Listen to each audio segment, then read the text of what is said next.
नमस्कार मित्रांनो, welcome to S class education. आज आपण पाहतोय 10th स्टँडर्ड मराठी अक्षर भारती मधील पाठ जो की आहे मोठे होत असलेल्या मुलांनो. हा पाठ स्थूलवाचनामध्ये येतो. आय होप सगळ्यांना माहिती असावं स्थूलवाचन म्हणजे काय आहे.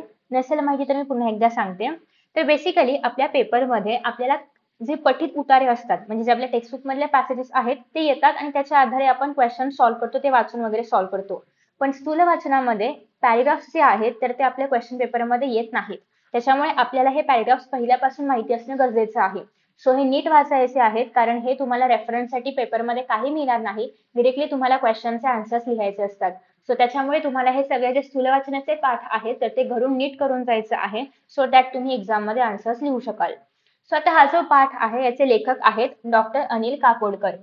खरं तर हे भारतामधले सुप्रसिद्ध असे अणुशास्त्रज्ञ आहेत. अणुशास्त्रज्ञ म्हणजे काय, जे ॲटॉमिक एनर्जी, ॲटॉमिक बॉम्ब्स या सगळ्याचे सायंटिस्ट. ठीक आहे, थोडक्यात सांगायचं म्हटलं तर भारतीय अणुऊर्जा मंडळाचे माजी अध्यक्ष, भारत सरकारच्या पद्मविभूषण पुरस्काराने सन्मानित. आता मोठे होत असलेल्या मुलांना असं का बरं म्हटलंय त्यांनी? खरं तर आता आपण किंवा तुम्ही ज्या एज मध्ये आहात तर तुम्ही मोठे होत आहे. म्हणजेच काय की तुम्हाला आताशी तुम्ही स्कूलमध्ये आहात, इथून तुम्हाला बाहेरचं जग नाही माहितीये. 10th पर्यंत सगळ्यांचा सिलेबस सेम असायचा, सगळेजण तेच तेच शिकतायत. पण आफ्टर 10th तुम्ही पुढे जाऊन काय करणार आहात, काय करिअर करणार आहात, कशामध्ये करिअर करणार आहात हे सगळं निवडायचं असतं. आणि मग त्यासाठीच तुम्हाला म्हटलेलं आहे की मोठे होत असलेल्या मुलांनो की तुम्हाला काही अनुभव द्यायचे आहेत जे तुम्ही अजून नाही घेतलेले आहेत. तुम्ही अजून ते एक्सपिरियन्सेस नाही घेतले, पण पुढे जाऊन भविष्यामध्ये तुम्हाला असे एक्सपिरियन्स घ्यावे लागू शकतात. मग ते काय काय सांगायचं आहे त्यांना ते आता आपण बघूया. खरं तर मोठे होत असलेल्या मुलांना उद्देशून डॉक्टर काकोडकर यांनी हे पत्र लिहिलंय. म्हणजे हा एक युज्युअल धडा नाहीये, तर हे एक पत्र आहे, एक लेटर आहे. सो एक नवीन काहीतरी एक्सपिरियन्स तुम्हाला करायचा आहे की पत्र कसं वाचायचं किंवा पत्र नेमकं काय असतं. त्यांचे बार्क म्हणजे भाभा ॲटॉमिक रिसर्च सेंटर, त्याला आपण बार्क म्हणतो, मधील अनुभव मुलांचे भावविश्व निश्चित समृद्ध करतील. खरं तर आपण असं कधीतरी कोणी गेलंय का बार्क मध्ये वगैरे जस्ट व्हिजिटसाठी? असं आपण कोणीही नाही जाऊ शकत खरं तर. पण बेसिकली बार्क मध्ये काय काय असतं याची उत्सुकता जर तुम्हाला असेल, तुम्ही जर सायन्स तुम्हाला अट्रॅक्ट करत असेल, सायन्स मध्ये इंटरेस्ट असेल, तर नक्कीच तुम्हाला कधीतरी हा प्रश्न पडला असेल की बार्क मध्ये काय होतं, इस्रोच्या रिसर्च सेंटर मध्ये काय होतं. सो ते सगळ्याबद्दलची थोडीफार माहिती तुम्हाला आता या पाठामधून मिळणार आहे. कुठल्याही मोठ्या कामाची सुरुवात असंख्य छोट्या छोट्या कामांमधून होत असते आणि म्हणून कोणतंही काम कमी दर्जाचं न मानता ते करण्याची सवय ठेवली तर ती कामं आपल्याला करताना कुठल्याही प्रकारचे प्रॉब्लेम्स येत नाहीत, अडचणी येत नाहीत. असा संदेश या पाठामधून आपल्याला मिळतो. खरं तर तुमचं काहीतरी स्वप्न असेल की मला मोठं बिझनेसमन व्हायचं आहे, पण ते एका रात्रीमध्ये शक्य आहे का? तर नाही. हळूहळू आपल्याला बघावं लागेल की बिझनेसमन व्हायचं आहे तर आयडिया काय आहे, कशामध्ये बिझनेस करायचा आहे, इन्व्हेस्टर्स कडून कसे पैसे घ्यायचे आहेत, लोकांना अप्रोच कसं करायचं आहे, टीम कशी बनवायची आहे. सो बेसिकली या सगळ्या लहान लहान गोष्टीमधूनच आपण आपलं जे काही गोल आहे तर ते अचीव्ह करू शकतो. आणि जर आपण या लहान लहान गोष्टी नीट करत गेलो तर नक्कीच आपलं ते जे काही गोल आहे ते मिळवण्यासाठी आपल्याला कमी प्रॉब्लेम्स फेस करावे लागतील. आता बघा, लेखक म्हणतात की मोठे होत असलेल्या मुलांनो, या पत्रामधून मी तुम्हाला माझे बार्क मधील 2 अनुभव सांगणार आहे. बार्क म्हणजे आधी सांगितल्याप्रमाणे भाभा ॲटॉमिक रिसर्च सेंटर. मला खात्री आहे माझे हे 2 अनुभव तुम्हाला अधिक अभ्यास करून तुमच्या भूमिका निश्चित करायला मदत करतील. अनुभव म्हणजे एक्सपिरियन्सेस. मी मुद्दाम इंग्लिश मधून सांगते कारण मला माहिती आहे तुम्ही सगळे इंग्लिश मीडियमचे आहात, सो तुम्हाला जर असं ट्रान्सलेट करून सांगितलं तर कळायला इझी पडेल. नेक्स्ट आहे की तर मुलांनो, आधी मी माझे 2 अनुभव सांगतो. हे दोनही अनुभव मी कॉलेज संपवून बार्क मध्ये ट्रेनिंग स्कूलला गेलो तेव्हाचे आहेत. अरे हो, बार्क म्हणजे काय असा प्रश्न तुम्हाला पडला असेल, तर सांगतो. बार्क हे भाभा ॲटॉमिक रिसर्च सेंटर म्हणजेच भाभा अणुसंशोधन केंद्र या नावाचे लघुरूप. लघुरूप म्हणजे काय, short form. So Bhabha atomic research सेंटरचं शॉर्ट फॉर्म काय आहे? बार्क. ओके. होमी भाभा यांनी भारतातील अणुसंशोधनाचा पाया घातला. ते खूप मोठे सायंटिस्ट होते आणि त्यांचा इंटरेस्ट फील्ड होता अणुसंशोधन करणं किंवा ॲटॉमिक रिगार्डिंग ज्या काही गोष्टी आहेत तर त्या. आणि त्यांनी खरं तर भारतामध्ये अणुसंशोधन करायला किंवा ॲटॉमिक रिसर्च करायला सुरुवात केली किंवा त्या प्रकारच्या संस्था, ऑर्गनायझेशन्स बनवायला सुरुवात केली. म्हणून त्यांचं नाव या संस्थेला दिलं आहे. तर बार्क ही संस्था आता प्रचंड मोठी आहे. पण मी तिथे ट्रेनिंग स्कूलला गेलो तेव्हा ती संस्था सुरू होऊन जेमतेम 7 वर्ष झाली होती. कारण अर्थातच हे त्यांच्या काळामध्ये ते सांगतात. सो आता भलेही बार्क सगळ्यांना ऑलमोस्ट माहिती आहे किंवा एक मोठं संस्थान आहे, पण तेव्हा ते इतकं मोठं नव्हतं कारण नुकतंच सुरू झालं होतं. ठीक आहे. आम्ही जवळपास 100 मुले मुली होतो. मी ट्रेनिंग स्कूलला असताना होमी भाभा 3-4 वेळा आले होते. म्हणजे तेव्हा होमी भाभा सुद्धा होते, ते आता नाहीयेत अर्थात, पण तेव्हा ते होते आणि ते नेहमीच व्हिजिट द्यायचे. प्रचंड स्फूर्तिदायक म्हणजे मोटिवेटेड असं इन्स्पायर्ड व्यक्तिमत्व, इन्स्पायर्ड पर्सनॅलिटी, इन्स्पायरिंग पर्सनॅलिटी होती.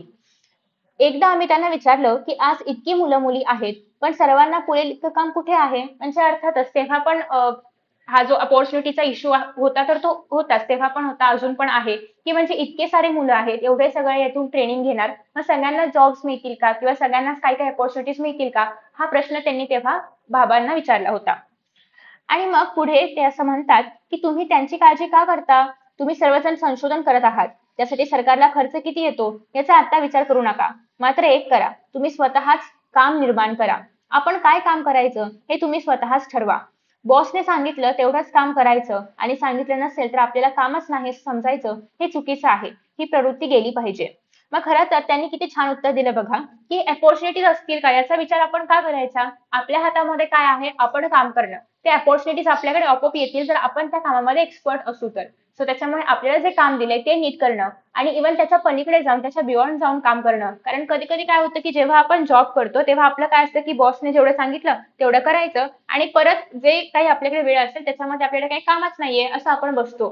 तर असं नाही करायचं. इव्हन शाळेमध्ये पण जो होमवर्क दिला असेल तो आपण करतो आणि एक्स्ट्रा अभ्यास नाही करत. तर त्यांना तेच सांगायचं आहे, की असं न करता तुम्ही स्वतःहून स्वतःला डेव्हलप केलं पाहिजे. स्वतःहून काहीतरी नवीन शिकत राहिलं पाहिजे आणि तरच तुमची किंमत वाढेल आणि तुम्ही मग कुठेही जाऊन काम करू शकता किंवा कुठलंही ऑर्गनायझेशन तुम्हाला लगेचच एक्सेप्ट करेल कारण तुमच्याकडे तेवढं नॉलेज असणार आहे.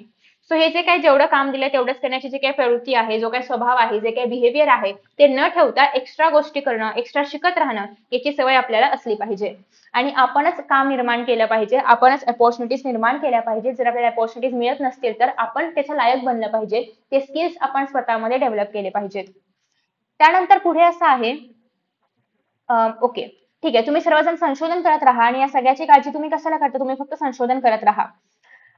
पुढे असं आहे बाबांनी सांगितलेला हा मुद्दा माझ्या मनावर कोरला गेला. म्हणजे अगदीच त्यांना ते खूप जास्त हे वाटलं, की हां, आपण हे केलंच पाहिजे.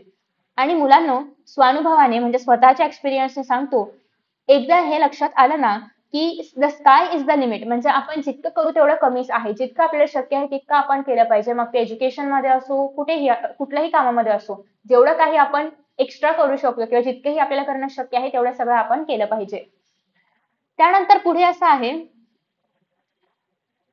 बोट धरून चालवणं किंवा दिशा दाखवणं हे पहिल्या 8-10 वर्षापर्यंत ठीक आहे. आवश्यकही आहे. पण अंतिमतः स्वतःच स्वतःला सक्षम करता आलं पाहिजे. ऊर्जा मिळवता आली पाहिजे आणि स्वतःचे मार्ग शोधता आले पाहिजेत. मग त्यांचं असं म्हणणं आहे, की बोट धरून चालणं किंवा दिशा दाखवणं हे लहान लहान जेव्हा आपण होतो साधारणतः 10 वर्षाचे 5वी-6वी पर्यंत तेव्हा लोकं आपल्याला स्वतः घेऊन जातायत. आपल्याला सांगतात, की आपण काय केलं पाहिजे, केवढं केलं पाहिजे. तिथपर्यंत तेवढं ठीक होतं.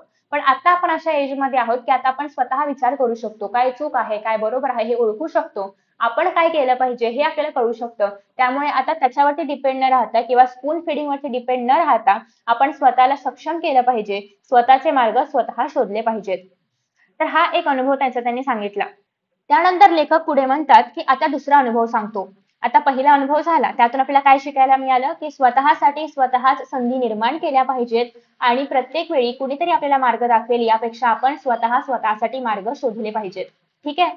दुसरा अनुभव बघूया आपण. ट्रेनिंग स्कूलमधील प्रशिक्षण संपवून मी बार्कमध्ये इंजिनियर म्हणून जॉइन झालो. तेव्हा तेथे मेटलायझिंग प्रक्रियेवर मला काम करायला सांगण्यात आलं होतं. What do you mean by metallization? तर बेसिकली हे तुम्हाला सायन्समध्ये आहेच, पण तरी पण मी एकदा सांगते, की जे मेटल्स आहेत, तर metals are prone to corrosion. So ते करोजन होऊ नये यासाठी मेटल्स वरती आपण लेयर्स लावतो. एक तर नॉन मेटलचे लेयर्स लावतो किंवा आपण त्याला कलर करतो किंवा काहीतरी आपण प्रोटेक्टिव्ह लेयर्स लावतो सो दॅट ते डेकोरेटिव्ह पण दिसतील आणि त्यांचं करोजन पण नाही होणार. ठीक आहे. सो ती जी प्रोसेस आहे त्याला आपण थोडक्यात मेटलायझिंग असं म्हणतो. आमच्याकडे त्यासाठी यंत्रसामग्री होती. म्हणजे हे सगळं मशीन्स वरती व्हायचं. लेखकांना स्वतः जाऊन त्याला कोटिंग वगैरे करावं लागायचं नाही. हे सगळं यंत्र किंवा जे आपले मशीन्स आहेत तर ते करत होते. पण कुणीही ती वापरली नव्हती. पण लोकांना ते नवीन-नवीन आलं होतं तेव्हा एकतर कसं वापरायचं हे माहिती नसावं किंवा ते खरंच बरोबर आहे का? बरोबर चालेल की नाही? हे सगळं मेटलायझिंग नीट होईल की नाही? असा विश्वास नसावा.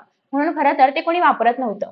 म्हणून मी म्हणालो, मी यावर काम करतो. पण यासाठी मला एक वेल्डर व एक फोरमन यांची गरज आहे.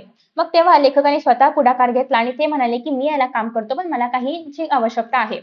तेव्हा मला सांगण्यात आलं, की तुला आता काहीच मदत मिळणार नाही. तुला स्वतःला सर्व करावं लागेल. पण त्यांना असं सांगण्यात आलं की तुला काही एक्स्ट्रा मदत वगैरे नाही मिळणार, कारण आतापर्यंत कोणीच काम नाही केलंय. सो अर्थातच कोणाला माहिती नाही की याचं कसं काय करायचं असतं ते. त्याच्यामुळे एक्स्ट्राची काही मदत नाही मिळणार. हे असं असं एवढंच आहे, याच्यामध्ये काय करायचं ते करा. ठीक आहे. सो मग वरिष्ठांची आज्ञा मानून, म्हणजे अर्थात त्यांच्या सिनियर्सने त्यांना असं सांगितलं की एवढ्यातच काय करायचं ते करा. मग त्यांनी म्हटलं की ठीक आहे, आता ती ऑर्डरच आपल्याला मिळालेली आहे, तर त्यांची आज्ञा मानून मी कामाला सुरुवात केली. बरीच धडपड करून ते काम पूर्ण केलं. मग त्यांनी त्या कार्यक्रमाची व्याप्ती वाढवली. हे करूया, ते करूया, असं बरंच काय काय म्हणाले आणि मग विचारलं, आता सांग तुला काय पाहिजे? म्हणजे त्यांना कळलं पण पाहिजे ना की हा माणूस खरंच कॅपेबल आहे का. सो त्याचे सिनियर्स त्यांना जज करत होते की खरंच तुम्ही कॅपेबल आहात का, म्हणजे तुम्हाला सगळ्या वस्तू आपण आणून देऊ किंवा सगळी माणसं पण मदतीला देऊ, पण तुम्ही त्यांना सांभाळू शकणार आहात का, तुम्ही त्याच्यामध्ये खरंच काही करू शकणार आहात का, हे आधी सिनियर्सने पाहिलं. आणि जेव्हा सिनियर्सला हा विश्वास बसला की खरंच हा व्यक्ती काहीतरी नवीन करू शकतो किंवा याला जर आपण मदत पुरवली तर हा नवीन काहीतरी आविष्कार किंवा नवीन शोध लावू शकतो, या मशीन चालू करू शकतो, नवीन काहीतरी डेव्हलपमेंट करू शकतो, तेव्हा मग ते सिनियर्स त्याला सगळं काही प्रोव्हाइड करायला तयार झाले. म्हणजे तुमच्यामध्ये जर स्किल असेल, तुम्ही जर काही नवीन करू इच्छिणार असाल, तर लोक पण तुम्हाला मदत करतात. फक्त तुमच्यामध्ये ते त्यांना पोटेन्शियल दिसलं पाहिजे. ठीक आहे. मग तुला वेल्डर मिळेल, तुला फोरमन मिळेल, आणखी जे जे काही हवं असेल ते सगळं काही मिळेल. मग आता ते म्हणाले की तुला आता माग, तुला काय हवंय, तुला सगळं काही मिळेल आता. यावर मी म्हणालो, मला आता काहीच नको, मी सर्व काही स्वतः करेन. आणि मग लेखकांना कळलं होतं की त्यांनी पण त्यांचं पोटेन्शियल ओळखलं होतं की मी हे सगळं काही स्वतः करू शकतो. मग ते म्हणतात की आता काही मला कोणाची गरज नाही, मी आता स्वतः सगळं करू शकतो किंवा आता मला कळलंय की हे नेमकं कसं करायचं ते. काम सुरू करण्याआधी लोक काय काय मागण्या करतात आणि त्या वृत्तीमुळे आतापर्यंत ते काम झालंच नव्हतं. म्हणून आम्ही तुला वेल्डर व फोरमन द्यायला नाही म्हणालो होतो. मात्र आता तू तुझ्या खाली पाहिजे तेवढे लोक घे. आता ते तुझं ऐकतील. कारण त्यांनी पाहिलंय की तू हे करू शकतोस. आणि आता हेही लक्षात घे की एकटा माणूस जास्त काम नाही करू शकत. आणि मग जेव्हा लेखक असं म्हणाले, तेव्हा त्याचे सिनियर त्याला समजवत म्हणाले की एकटा माणूस जास्त काम नाही करू शकत. सुरुवातीला आम्ही तुला या सगळ्या गोष्टी किंवा हे सगळे माणसं मदतीला द्यायला नाही म्हणालो. याचं कारण असं आहे की लोक माणसं मदतीला घेतात, पण नंतर त्यांना हे जमतच नाही. मग त्यांचाही वेळ जातो आणि इतरांचा पण वेळ जातो. त्याच्यामुळे आम्ही आधी हे पाहत होतो की तुला खरंच हे जमतंय का. आणि एकदा का आम्हाला तुझ्यामध्ये ते पोटेन्शियल दिसलं की आता मग तुला जे जे काय पाहिजे ते सगळं आम्ही प्रोव्हाइड करू, सगळे लोक तुझ्या हाताखाली देऊ आणि ते लोक पण तुझं आता ऐकतील, कारण त्यांनी पाहिलंय की तुला हे सगळं काम करता येतंय. त्यांनी तुझ्यामध्ये ते कॅलिबर पाहिले, त्यांनी तुझ्यामध्ये ते पोटेन्शियल पाहिले. सो ते लोक पण तुझं आता ऐकतील. थोडक्यात काय, तर तुम्ही करू शकता हे आधी दाखवा आणि मग इतरांना कामं सांगा. म्हणजे जेव्हा आपण एक बॉस बनतो तेव्हा बॉस काय लगेच आज एम्प्लॉय होता आणि उद्या बॉस होता असं नाही होत ना. सो आधी त्या बॉसला आपण ऍज अ एम्प्लॉय म्हणूनच काम करावं लागतं. ठीक आहे. सो आधी लोकांना कळू द्या की तुम्हाला हे काम करता येतं, तेव्हाच लोक तुमच्यावरती विश्वास ठेवतील आणि तुम्ही सांगितलेल्या ऑर्डर्स फॉलो करतील. सो आपल्याला येत नसताना दुसऱ्यांना काम सांगणं योग्य नाही. हा धडा या दुसऱ्या अनुभवातून आपण शिकलो. तुम्ही जेव्हा मोठे व्हाल, जेव्हा एखाद्या कुठल्यातरी मोठ्या पोस्टवरती जाल, तेव्हा लगेच तुम्ही त्या पोस्टवरती नाही पोहोचणार आणि तुम्ही काही खालच्या टप्प्यावरती असाल, मग वरती जाल, मग वरती जाल. कधी जाल? जेव्हा लोकांना कळेल की तुमच्यामध्ये ते पोटेन्शियल आहे, जेव्हा त्यांना कळेल की तुम्ही काम करू शकता, तेव्हाच तुम्हाला वरच्या वरच्या पोस्ट मिळत जातील. आणि जेव्हा तुम्ही एका पोस्टवरती असेल की तुमच्या हाताखाली खूप सारे लोक आहेत, तेव्हा तुम्हाला त्यांना हे दाखवून द्यायचं आहे की मला पण हे काम करता येतं आणि तेव्हाच तुम्ही इतरांना ऑर्डर देऊ शकता किंवा सांगू शकता की तुम्ही हे काम करा. ठीक आहे. तर मुलांनो, जवळपास 50 वर्षापूर्वीचे हे 2 अनुभव मला आजही खूप महत्त्वाचे वाटतात. यातील आशय म्हणजे यातील समरी तुम्ही नक्कीच नीट समजून घेतली तर मोठे होण्याच्या प्रक्रियेमध्ये तुम्हाला फायदाच होईल याची मला खात्री आहे. तर अशा पद्धतीने अतिशय 2 लहान अनुभव, अतिशय सिंपल अनुभव, पण तुम्हाला यातून जीवनाचं सार कळू शकतं की पुढे मोठं झाल्यानंतर तुम्हाला कसं वागायचं आहे. एकतर सगळ्यात पहिला जो काही अनुभव होता त्याच्यामधून हे शिकायला मिळते की लोक तुम्हाला तुमच्यासमोर अपॉर्च्युनिटी अशा स्पून फीडिंग करून नाही देणार. तुम्हाला स्वतःला इतकं डेव्हलप करायचं आहे, इतकं स्किलफुल करायचं आहे की तुम्ही स्वतः जाऊन अपॉर्च्युनिटी निर्माण कराल. लोक तुमच्यामध्ये ते कॅलिबर पाहून, ते पोटेन्शियल पाहून तुम्हाला स्वतःहून काम देतील.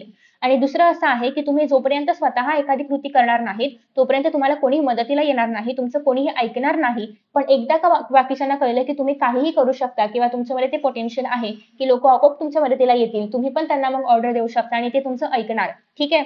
सो बेसिकली या 2 गोष्टी खूप महत्त्वाच्या आहेत. इन शॉर्ट, तुम्ही आता जेव्हा तुमचे 10th संपवून पुढे जाल, तेव्हा तुम्हाला पुढच्या आयुष्यामध्ये या सगळ्या गोष्टी खूप महत्त्वाच्या असणार आहेत. आता सध्या तुम्ही एक साधारणतः आपण म्हणतो अंड्यात वगैरे आहात किंवा एका शील्डमध्ये आहात, पण यातून जेव्हा बाहेर पडेल तेव्हा हे रिअल लाईफ एक्सपिरियन्सेस तुम्हाला खूप जास्त महत्त्वाचे ठरतील. तर अशा पद्धतीने हा पाठ होता. याच्यावरती तुम्हाला कसे क्वेश्चन्स विचारले जातील, तर असे काही क्वेश्चन्स विचारले जातील की the sky is the limit हे कधी निर्माण होऊ शकतं, किंवा बार्क वरती टिपा लिहा, होमी भाभा यांच्यावरती टिपा लिहा, आधी केले मग सांगितले, ही जी उक्ती आपण लहानपणापासून ऐकतो तर त्याचा अर्थ किती समर्पक आहे किंवा ते तुम्हाला यातली उदाहरणं देऊन स्पष्ट करायचं आहे. मेटलायझिंग प्रक्रियेवरती काम न करण्यामागची कारणं कोणती असावीत? म्हणजे लोक आधी का बरं ते यंत्र घेऊन काम करत नव्हती? याबद्दल तुम्हाला एक्सप्लेनेशन द्यायचं आहे. आणि प्रत्यक्ष अनुभवामधून शिकणं हे खरंच किती परिणामकारक आहे. तुम्ही पण बऱ्याचदा पाहिलं असेल, की कुणीतरी काहीतरी सांगितलं आणि तुम्ही ते ऐकलं असं नाही होत. तुम्ही ते करून बघता आणि मग त्यातून तुम्हाला कळतं, की हे करायला पाहिजे होतं की नव्हतं पाहिजे. फॉर एक्झाम्पल तुम्ही एखाद्या लहान मुलाला सांगितलं, की ते गरम आहे, त्याला हात नको लावू, तर ते मुद्दाम त्यालाच हात लावणार. मग त्याला भाजलं, की त्याला कळतं, की अरे हे गरम होतं आणि याला पुढे जाऊन हात नाही लावायचा. मग नेक्स्ट टाईम तुम्ही त्याला तेवढंच गरम पाणी दिलं किंवा थंड पण दिलं, तरी पण तो पूर्ण हात घालून नाही पाहत. आधी वरच्यावर हात लावून बघतो, बोट लावून बघतो, की ते पाणी गरम आहे का थंड आहे आणि मग तो त्याच्यामध्ये हात घालतो. सो जेव्हा खरं तर स्वतःहून जेव्हा एक्सपिरियन्सेस मिळतात, तेव्हा आपण खूप काही शिकतो. पण प्रत्येक वेळी स्वतः जाऊन एक्सपिरियन्स घेणं हे पण बरोबर नाही. कधी-कधी जे जसं की लेखकांनी आपल्याला त्यांचे एक्सपिरियन्स सांगितले, त्यातून पण आपल्याला शिकता आलं पाहिजे. ठीक आहे? सो आय होप की तुम्हाला हा चॅप्टर आवडला असेल. नक्कीच आपल्या मित्रांसोबत शेअर करा आणि याच्या व्यतिरिक्त तुम्हाला अजून काय काय हवं आहे या व्हिडिओ संदर्भात ते नक्की सांगा. काही डाउट्स असतील तर खाली कमेंट बॉक्समध्ये विचारा. मी सगळे डाउट्स क्लिअर करण्याचा प्रयत्न करेन. So thank you so much for watching this video. See you in the next video. Bye bye.